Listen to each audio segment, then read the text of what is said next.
Herzlich willkommen zum 36. DOK.fest München. Ich begrüße Sie ganz herzlich zu DOK.fest at Home München 2021. Ich sitze hier im Spiegelsaal des Deutschen Theaters, das viele von Ihnen sicherlich von der einen oder anderen Eröffnung des DOK.festes kennen. Dieses Jahr sind wir ja leider nicht in Präsenz vor Ort. Stattdessen wird es aber bei der Online-Edition des DOK.festes als virtuelles Festivalzentrum dienen. Ja, ich freue mich ganz sehr darüber, Ihnen als Deutschlandpremiere Je m'appelle HUMAIN, Call Me Human von Kim Obomsawin vorzustellen. Und der Film läuft in unserer Reihe DOK.fest Kanada. Da möchte ich auch gerne die Partner nennen. Also die Reihe ist Teil des Kulturprogramms von Kanada bei der diesjährigen Buchmesse Frankfurt. Und es sind dabei als Partner das Canada Council for the Arts, Telefilm Kanada und auch die Regierung von Kanada. So, as this Q&A will be in English, I would like to say hello to the director, Kim Obomsawin. Hello. Hi. Hi, thank you very much for having me. Hi. Hi. So, how are you at the moment? I hope you're fine.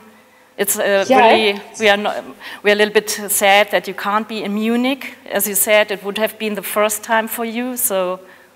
Yes, and it was supposed to be the big world premiere last year for the film in Munich. And well, that was just a week before, I think everything, the world shifted in some strange way.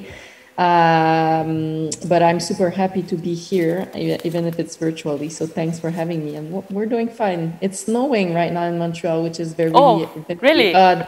It's very odd at this time of the years, but yeah, so. Okay, then you would be here because you have sun and spring weather to make you a little bit envious. Okay, I think your film is a portrait about a very fascinating person, Joséphine Bacon, which is very well known as Innu poet, as translator, and also as a protector of the Innu language and culture and tradition. So to start our Q&A, I would be interested in getting to know how did you met her and how came the idea to make a portrait on her and not on another person? Okay. Well, first of all, I'm Abenaki of origin, so this is one of the first 11 First People in Quebec, and the Innu Nation is another one. And within this very small world of artists within the First Nation people, everybody knows Joséphine. She's super well known here, and she's well known from the non-indigenous people as well, because everybody loves Joséphine. But I didn't know her very personally very much. We met one or twice before, and I was always a fond of her. And I was working at the time with a producer. It was Innu himself, and I had a professional crush. And so I was doing this film with this fantastic man, big of art, who unfortunately passed away 2 years ago. And it was probably the best salesman I've ever known, because he was speaking with his heart. And Joséphine has been asked for several years by many persons to do a portrait, a film about her life, and she always said no, because Joséphine is very humble. She's a very humble person, and she thought that it was pretentious, and she couldn't understand why it was important to do a film about her. But Reginald, that man I was talking about, he succeeded in convincing her by telling her that it was important, because basically her work, her life is all about protecting the Innu language, of course, but even more than that, the Innu culture, and bringing back to life those ancient people, those elders who passed away, or even some that are still alive. So she's more. It's So yes, it's a portrait, the film, but it's more the portrait of a nation, of a people, than just a portrait about a poet. And then Regina asked me to do the film, to direct and to write and direct the film, and it was probably the best gift I ever had from someone. So then I met Joséphine, and from that point, everything went so great and smoothly. We became friends, and it was just a very, very nice journey that took us about 3 years from the beginning to the end. So that's the story of the origin of the film. Mm-hmm. Yeah, that would have been my next question, actually, because I mean, it's really an interesting, exciting journey. You can see that you have been shooting very long together, and maybe you can tell a bit more about the journey, because you also go to the life stations of Joséphine. And how did it start? How did it develop? Did she say, let's go there and there, for example, for the boarding school or something, or was it all in your mind and in your script already? Well, I think when you're given the chance to make a film about someone or about the people, it's super important that you take the time to listen. And it was super important to me to the first person, when they asked me to do the film, I was super happy, but I was like, a film about poetry? This is quite, niche, and even more with Innu poet. So this is very super precise. And I was wondering if this film would interest a lot of people. And I was mistaken, of course, because the success of the film speaks for itself. But so I told myself at the time, well, let's do this. And I love Joséphine's work, and if I'm doing it for her first, and then for her people. Mm-hmm. And if I can please her and her people, then my job is done. So it's in this perspective that I thought, that I wrote the film, that I wrote the script of the film. So she was involved at every step of the film. I would make a lot of pre-interviews with her, would spend moments with her to try to understand her. So it became pretty obvious what I had to do with this film. And it became very obvious too that I couldn't ask her to do things that she wouldn't want to. So she was pretty much the boss of it. And that's good, because she's very good at it. I know, before being a poet, she used to be a filmmaker herself. So she had those instincts of what can make a good scene or a good, she speaks, everything she says is interesting and very precise. So it made my life very easy.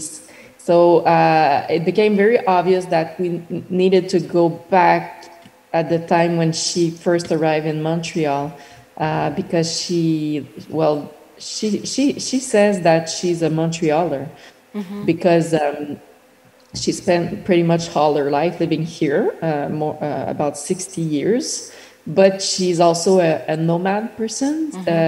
So like her people, she's always traveling around. Well, now it's more difficult this year, but everywhere she goes, she said that she's an Innu person.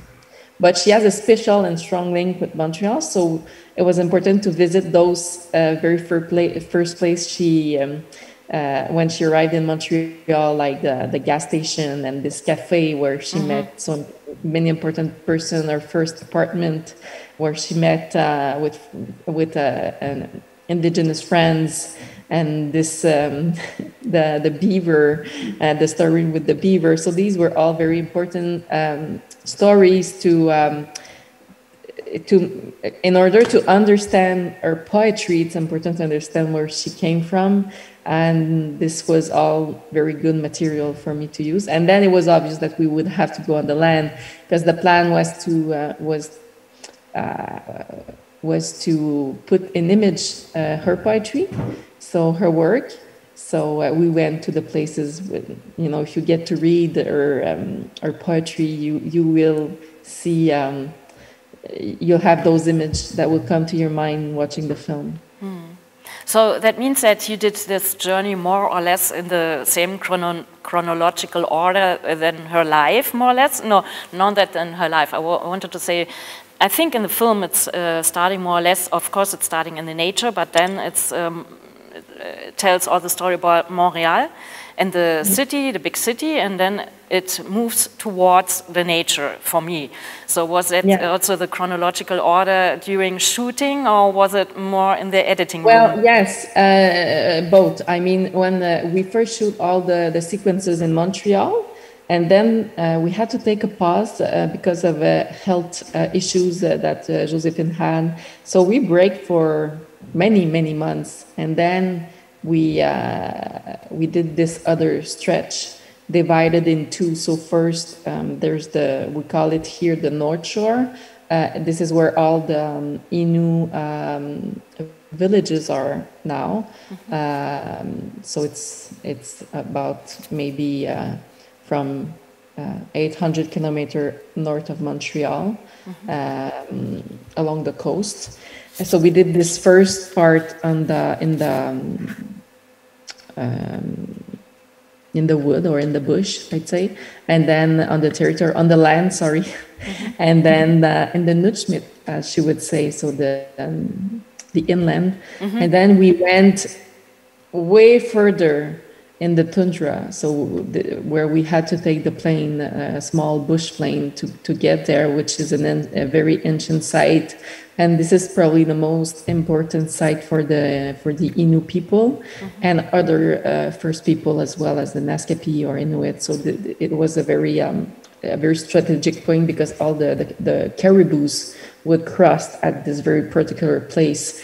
So in her history, this place was very sacred and meaningful for her. So it was important for us to go there.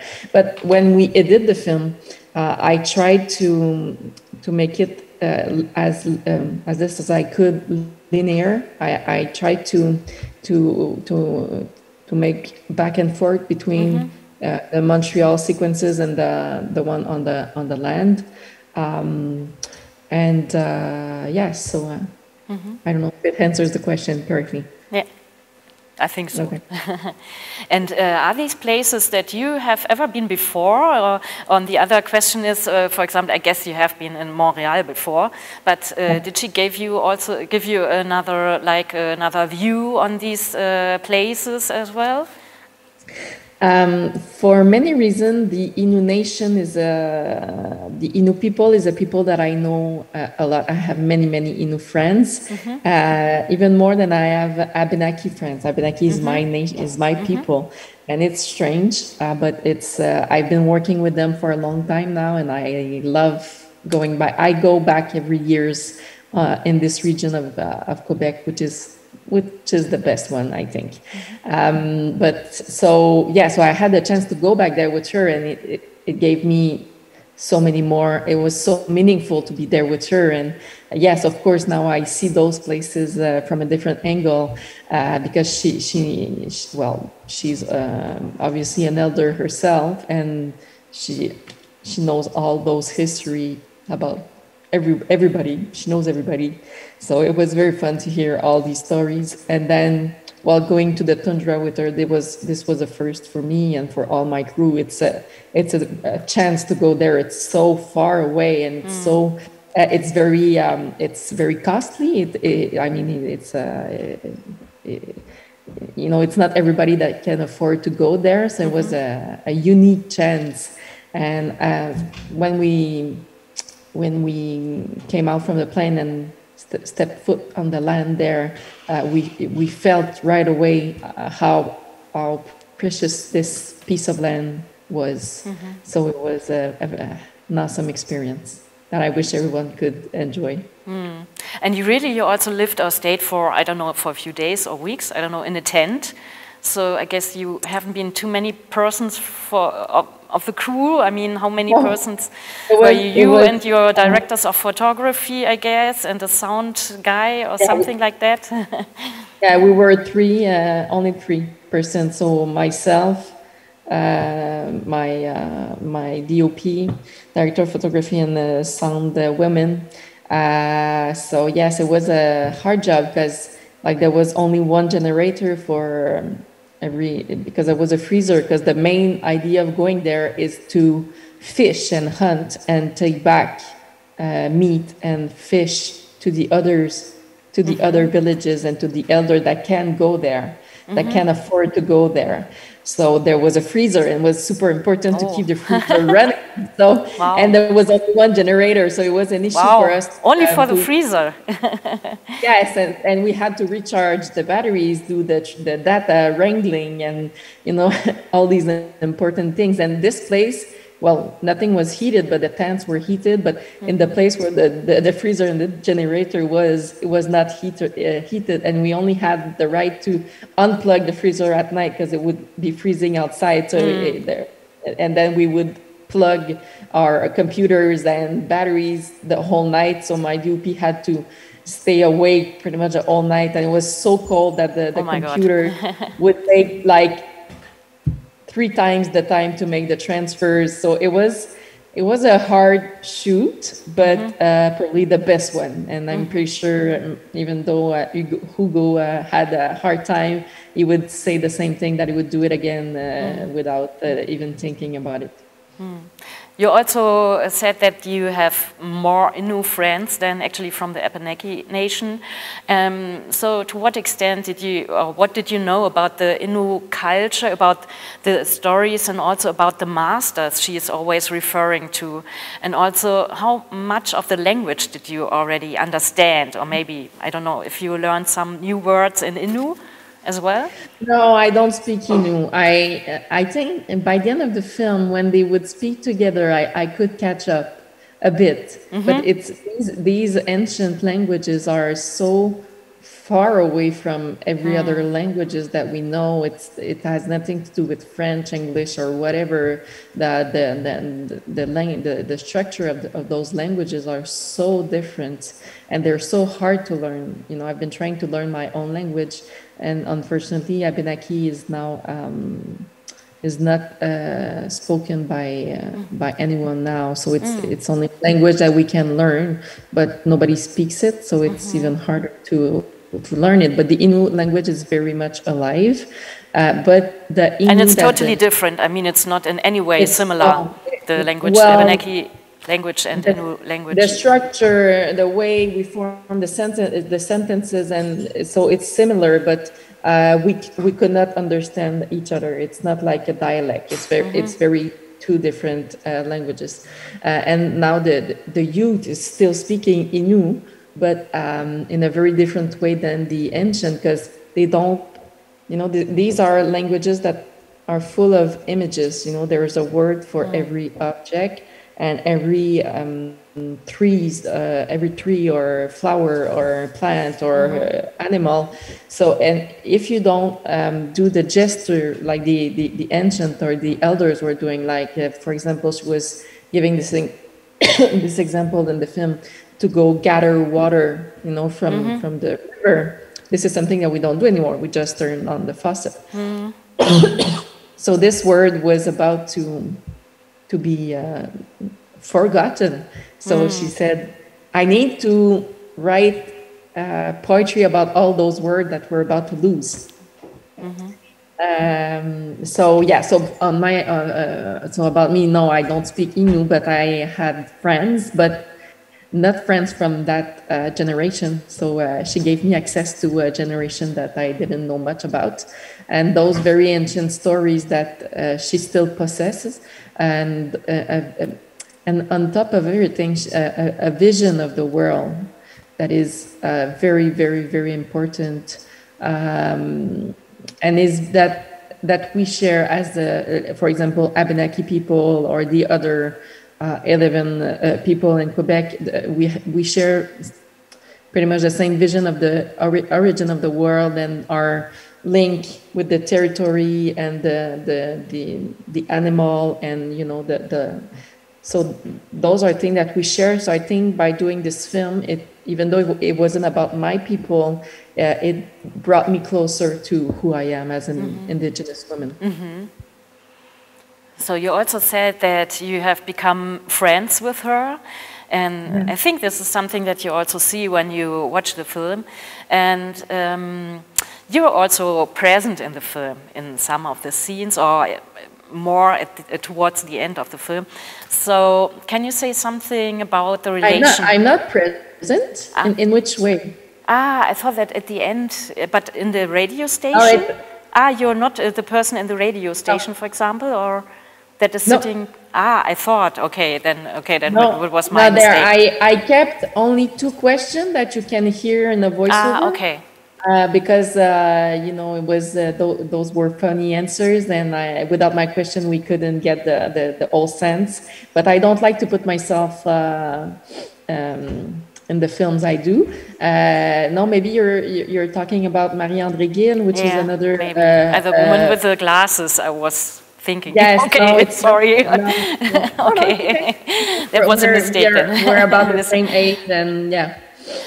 Okay, but nevertheless, how was it to shoot with her? And also because, I mean, as you said, she was also working as a documentary film maker, and she's a strong person. So what was the relationship becoming during the shooting? And also, I mean, you did the script for the film, as I saw in the credits. And for example, the scene, did she object to any of the scenes or of the places where she or you wanted to go? Or? No, as I said before, well, first of all, she's a very, very generous person. So she would do everything for me. And she would, every day would end by, Kim, are you happy with what you have today? Is everything okay? And so she's this kind of woman. And I took very good care of her. It was super important for me that she would agree to everything. So I would always ask her, Joséphine, I had this in mind. Do you think it's a good idea? Do you think it, you know, reflects your life or your work correctly? So we would always be speaking, and we had a very good relationship. So everything was made sincerely and without nobody there. We never had a conflict during the time we worked together. Yeah. And did she like the film when she saw it for the first time, when it was finished? I was so nervous to show her the film, and yeah, she was super happy with it. And it was strange because at the end she said, "This is interesting. I watched the film and it was like I was watching a film about someone else." But not because it wasn't her, but because she could have a step back and just watch. And she said, "I like this person I'm watching." You know, that's good. And so she liked the film, and she had good words for the film, and she thanked me for the way. I really tried to be very humble and always listen to her and to what she would try to transmit me, and she was happy with that too. And the Innu Nation also, the many people from the Innu Nation, the Innu people wrote me or called me to tell me how much they were happy about how sensible I was when I presented them, and that it was authentic. Yeah, authentic would be the right word. Yes. But that's the best compliment for a filmmaker, I guess, if the protagonist says afterwards, "Oh, I like the person that I see now on the screen." I mean, it's the best compliment you can get. I would just a short question, because I really like the original score. So when did you? Yeah. When was the idea to have an original score for this film, and how did you get to Alain Auger is the name of the composer, if I remember right? So I really liked it because it's giving the whole film also a poetic touch together with the images, of course, and her texts, and so it's a poetic documentary for me as well. You know, in every time I choose a member of my crew, I try to make sure that they have this sensibility about about First People.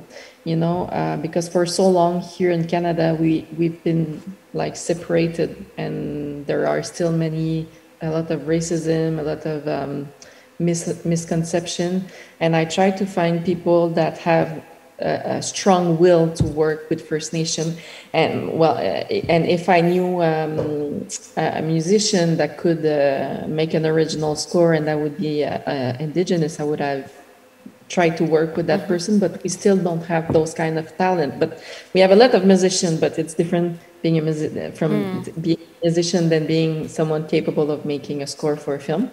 And so we're aiming to that. We're trying to mentor a musician.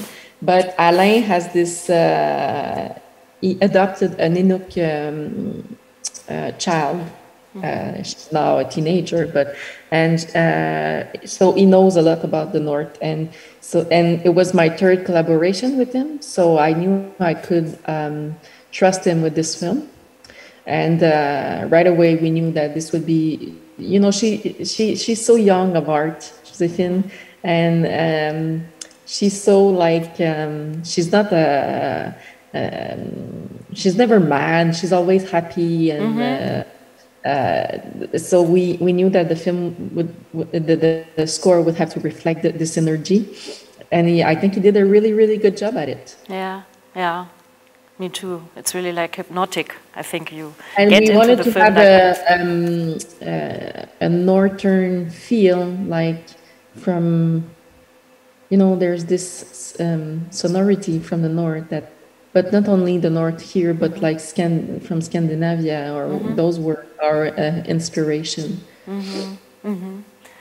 Unfortunately, we already have to come to the end of this Q&A, but I would have a last question. Sure. You made already a lot of films about indigenous topics, about First Nation, and you won some awards as well. So my question would be, what is your next project, if you can talk about it? Not only as a filmmaker, maybe also as an activist, because I know you also work as an... Well, I have many projects on the line. I'm trying to finish a feature-length documentary that I started while I was doing this one with Josephine, which is called Ninawas. It's in Innu, and it means moi l'enfant, me the children, and it's just a beautiful poetic portrait about the youth from the First People.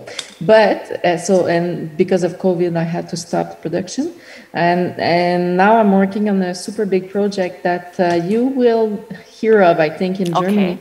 It's called in English "Telling Our Story," in French "Laissez-nous raconter." And the whole purpose of the project, because it's a transmedia project, so we have many projects under this big umbrella, and a big documentary series. It's a 4-hour episode. It's a 4 episodes of 1 hour each, and the goal is to propose a decolonized point of view of the history of the 11 First People in Quebec. So it's a very ambitious project, and I'm so proud to be working on this and giving voice to people that their story were forgotten or taught very badly in schools. So now it's time for us to take back our voices and to raise it and to show how much our cultures are rich and important, and that we have so much to bring to the Canadian society and to the world also. Okay, then good luck to you and the project. Maybe we see each other next year with it here in Munich, or in 2 years. I don't know how long it will take. So thank you. It's going to take a while because of COVID, but anyway, it's going to happen someday. Yeah, I hope so. So anyone who hasn't seen your film yet, I mean, it's online for screening until the 23rd of May. So further information you can find on the program website of the DOK.fest. And also I wanted to mention that it is nominated for our Audience Award, Kino, that is donated by Bayerischer Rundfunk and Dreisat. These are 2 broadcast stations in Germany. And yeah, good luck to it. And yeah, thank you for being online here and answer my questions and the questions of the audience.